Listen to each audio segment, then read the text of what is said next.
Faut-il demander le body count à une femme? Deux personnes se posent la question s'il est permis de poser la question, s'il faut poser la question au cours d'un date, au cours peut-être même avant de rencontrer la personne. Je vais répondre à cette question. Avant de commencer, n'hésite surtout pas, mais alors surtout pas à t'abonner, à liker cette vidéo et à commenter. Faut-il donc demander à une femme son body count, c'est-à-dire son nombre de partenaires, avant qu'elle ait fait votre rencontre? Vous avez besoin de le savoir, peut-être pour vous rassurer, vous avez besoin de cette information pour savoir si vous avez en face de vous la bonne personne, car c'est vrai qu'un certain nombre d'études ont démontré que plus une femme a eu de rapports, moins elle est susceptible de pouvoir s'attacher à l'homme. Même chose pour l'homme aussi, mais ça se passe de façon beaucoup plus lente pour l'homme. Pardon, ça se passe de façon beaucoup plus lente pour la femme. Cela dit, quand une femme est arrivée à ce point où elle n'a plus cette hormone d'ocytocine fonctionnelle, et ben ça veut dire que finalement elle n'est plus en mesure de s'attacher, et comme le processus est normalement lent, ça veut dire que elle a eu un nombre important de partenaires sous n'importe quelle forme. Ça peut être une aventure d'un soir, une aventure de quelques jours, une aventure d'une semaine, une aventure d'un mois, peut-être un peu plus long, peut-être un peu moins. Donc, dans ce cas-là, tu veux savoir si c'est la bonne pour toi, si elle sera capable à terme de s'attacher à toi, si finalement sa réserve d'ocytocine est suffisante pour pouvoir poser les bases d'une relation stable pour la suite, pour le futur, pour votre futur. C'est évidemment une question très délicate à poser, que ce soit avant de rencontrer la personne ou au cours d'un date. Je pense que avant de rencontrer une personne,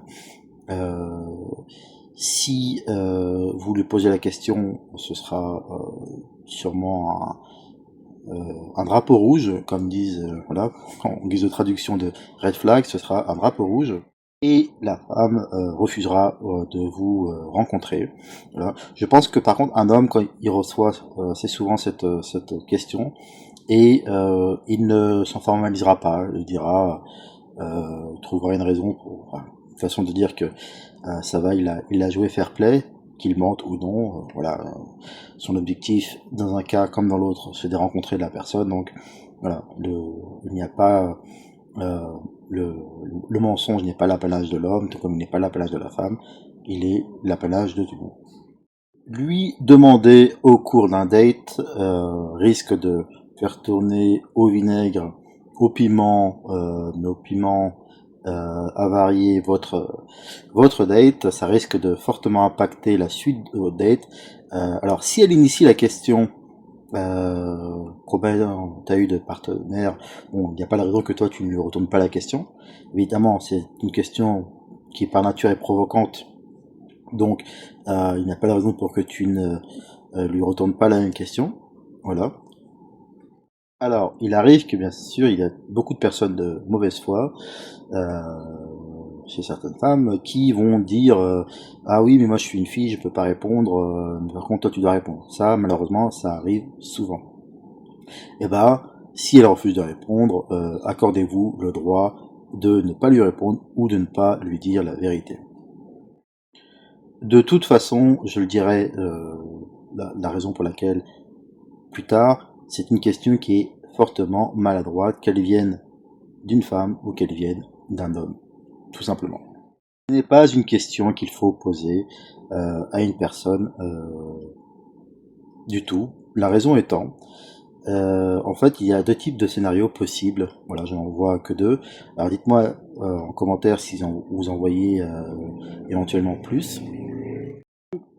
Dans le cas d'un date, vous voulez savoir, vraiment, c'est une question que les hommes qui n'ont pas forcément eu beaucoup d'interaction avec les femmes vont poser.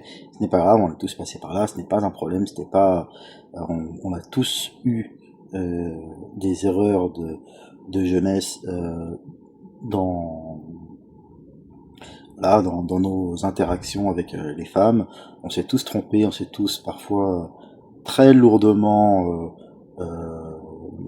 fracassé le faciès. C'est vrai que parfois, si on peut éviter certaines erreurs qu'on peut regretter plus tard, voilà, c'est mieux d'écouter les conseils du bon El Viajero pour réaliser les meilleures actions au cours de les meilleures actions possibles au cours de tes dates. Donc je vais revenir à mes deux scénarios possibles. Si vous posez cette question à une fille pendant le cours de votre date, disons qu'elle vous a un petit peu provoqué, elle vous a posé la question, vous lui retournez la question, et par exemple, le premier scénario possible, c'est qu'elle va être très franche. Voilà. Et si dans ce scénario-là, en fait, il y a peut-être deux niveaux dans ce niveau de réponse franche. La première, elle va donner un nombre conséquent. Un nombre conséquent, je vous laisse évaluer, mais un nombre qui est susceptible de vous choquer. Je ne sais pas, 50, 60, 100, peut-être même au-delà de 10 ou de 7 ou de 8, ça peut, pour certains, au-delà de 5, voilà. Chacun a son niveau, au-delà duquel le body count d'une personne est acceptable. Ou pas. Donc en fait, si elle vous donne un chiffre qui est élevé, à ma connaissance, je n'ai jamais entendu de fille tester, dire un faux chiffre pour fausser pour bluffer, juste pour voir comment tu réagissais. Par contre, certaines filles vont donner le vrai nombre, enfin un nombre qui va être plutôt élevé, comme je sais pas, plusieurs dizaines. Dans ces cas-là, il faut être tout à fait honnête. Voilà, la plupart quand même des filles ont une intuition ou une intelligence sociale assez développée, et elle saura que, surtout passé un certain âge quand même, que plus le chiffre a élevé, plus a priori elle perdra des points vis-à-vis de l'homme qui est en face. Mais si elle vous dit la vérité, si elle vous rapporte un chiffre élevé, ça veut dire tout simplement qu'elle n'a pas d'intérêt pour vous, tout simplement. Car si elle est honnête, elle s'en fiche complètement finalement de ce que tu penses, et dans ces cas-là, ça veut tout simplement dire que tu ne l'intéresses pas, et dans ces cas-là, réfléchis à si tu veux poursuivre le date et splitter l'addition, voilà, en référence à l'une de mes vidéos précédentes. Voilà, c'est bien clair. Elle te dit un nombre qui est considéré comme élevé ou même hallucinant, on va dire, qui vraiment te choque. Là, évidemment, ça veut dire que tu ne l'intéresses pas, qu'elle se dit que de toute façon, elle avait tout à gagner à venir parce que tu es susceptible, tu vas sûrement lui payer son verre ou son dîner. Donc voilà, donc finalement, elle y a tout gagné. L'autre niveau de réponse possible franche, c'est je n'en ai eu que j'en ai eu 2, 3, etc. Voilà. Et voilà, ça va être la vérité, elle va te dire la vérité. Donc, toi, ça va peut-être te rassurer, tu vas être plutôt content. Au moins, tu te dis que voilà, hein, c'est le problème qu'ont les femmes et les hommes, hein, bien évidemment, qui ont eu beaucoup de partenaires.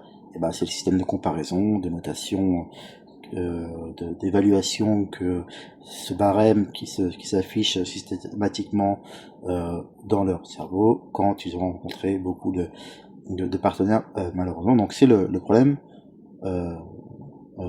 arrivant. Voilà. Donc elle a été franche, elle a dit le nombre de partenaires, et elle vous a dit son body count, et ça veut pas forcément dire qu'elle est intéressée par vous, mais elle vous a simplement dit la vérité. Au moins vous avez une information transparente. J'ai eu tant de partenaires, voilà, un chiffre raisonnable, t'en fais ce que tu veux finalement, voici ce qui est. Voilà. La balle n'est pas dans ton camp, mais ça veut dire qu'au moins tu as l'information que tu désirais, susceptible justement peut-être d'ajouter un surcroît d'intérêt pour elle si ce chiffre te paraît raisonnable. Maintenant, passons à la réponse mensongère. La réponse qui va réduire de quelques unités, de quelques dizaines, le nombre de partenaires. Voilà. Et là, par exemple, si une femme sait qu'elle a en face de lui un homme qui dégage quelque chose, qui a du pouvoir, qui parle sa façon voilà, il renvoie une image de personne avec un statut très favorable, voilà, une sorte de Tchad, comme disent les Américains. Donc en fait, en face d'un homme comme lui, eh ben, elle aura envie de ne pas dire, sûrement pas dire son body count élevé d'avant, dont elle pouvait peut-être avant afficher avec d'autres hommes une sorte de fierté ou une sorte de voilà en manière de l'attitude provocante, l'attitude de provocation plutôt, et voilà, donc elle va réduire à peau de chagrin son nombre de partenaires réels, elle va le réduire à 5 ou 6. Voilà. Dans les deux cas, malheureusement, cette information ne suffira pas en fait. Si une personne vous dit son body count, déjà c'est une question qu'il ne faut pas peser, parce que a fortiori, vous n'aurez pas l'information exacte, vous aurez une information qui sera forcément cette question elle est trop intime, trop intrusive, faut dire la vérité. Même les hommes n'aiment pas se voir poser cette question par une femme, et c'est même parfois surtout quand il a envie de se ranger et trouver la bonne avec qui construire son futur, il ne veut pas répondre à cette question. Donc en fait, cette question, même si elle part d'une intention voilà, c'est de façon tout à fait compréhensible, pardon. Donc en fait, il est tout à fait normal, enfin il est tout à fait concevable qu'un homme, voilà, il veut savoir où il se range, parce qu'il a pas envie de prendre des risques, il a pas envie de choisir la mauvaise personne, et peut-être que la relation va évoluer dans une direction mauvaise, et puis après un jour ça va mener au divorce, etc., etc. C'est lui qui, voilà. Un homme a beaucoup plus à perdre de manière générale, en s'engageant, en choisissant une partenaire, surtout qui, voilà, par le fait du divorce peut perdre énormément, et surtout que aujourd'hui les statistiques sont claires, près de 75% des divorces sont activés, sont mis en route, sont activés, actionnés par les femmes. Donc, dans ces cas-là, en fait, le mieux, c'est tout simplement, si la personne vous intéresse, c'est de la côtoyer. Voilà. Les hommes en général ne se plaignent pas de prendre ce qui est à prendre, c'est-à-dire si qui un bisou, qui un baiser, qui une relation d'un soir, qui une relation de quelques semaines, etc. Au moins, mais justement cette période lui permettra d'observer davantage la personne. Quand cette personne justement se sentira peut-être plus à l'aise avec vous, ce sera peut-être là où le moment elle va laisser ressortir peut-être le visage qu'elle a essayé de vous dissimuler pendant les semaines ou les mois précédents. Voilà. Donc c'est plutôt une question qu'il faut éviter de poser. C'est vrai que c'est une question qui renvoie forcément à l'inexpérience avec les femmes, et surtout c'est une question qui de toute façon est maladroite et vous permettra pas d'obtenir une information voilà, une donnée sur laquelle vous pouvez pratiquer quelque chose. Voilà, une donnée actionnable, actionable peut-être, voilà. Finalement, ce n'est pas une information pertinente, ne la demandez pas. Partez du principe que si vous pouvez aller au minimum, que je sais pas, vous embrasser, ou peut-être plus si affinité, bon bah pour l'homme, vous connaissez l'homme, c'est déjà ça de gagner, il ne s'en plaindra pas. Donc finalement, une personne qui a eu beaucoup de partenaires, c'est évidemment pas d'un côté comme de l'autre, hein, pas forcément la bonne personne à choisir. La personne qui n'a pas eu beaucoup de partenaires, parfois aussi, ça peut poser quelques problèmes, dans le sens où l'inexpérience peut être là, donc la capacité à gérer certaines émotions, que peut-être l'expérience aide. Alors, encore une fois, l'expérience de relations longues, parce qu'évidemment, l'expérience de coups d'un soir multiple n'est pas une expérience. Car d'ailleurs, je ne sais pas si... je pense que certains hommes l'auront remarqué. Je pense que les femmes qui ont eu les plus longues relations, généralement, font la chose extrêmement bien. Je dirais qu'il y a une sorte d'expérience qui fait que, voilà, il y a une qualité de manœuvre, hein, si on peut dire ça comme ça, qui est excellente. Alors que souvent, quand les, les femmes, ou les hommes d'ailleurs, ont eu beaucoup de partenaires à répétition, mais sans même avoir de feedback, de retour sur comment s'améliorer. Voilà, c'est important quand même quand on sort avec une personne, on va savoir si ça c'est bien, c'est pas bien, si elle a aimé, si elle a pas aimé, les choses qu'il faudrait faire ou ne pas faire. Finalement, ce type de retour qui te permet de t'améliorer. Voilà. Voilà, j'espère avoir répondu clairement. J'ai essayé d'être aussi clair que possible.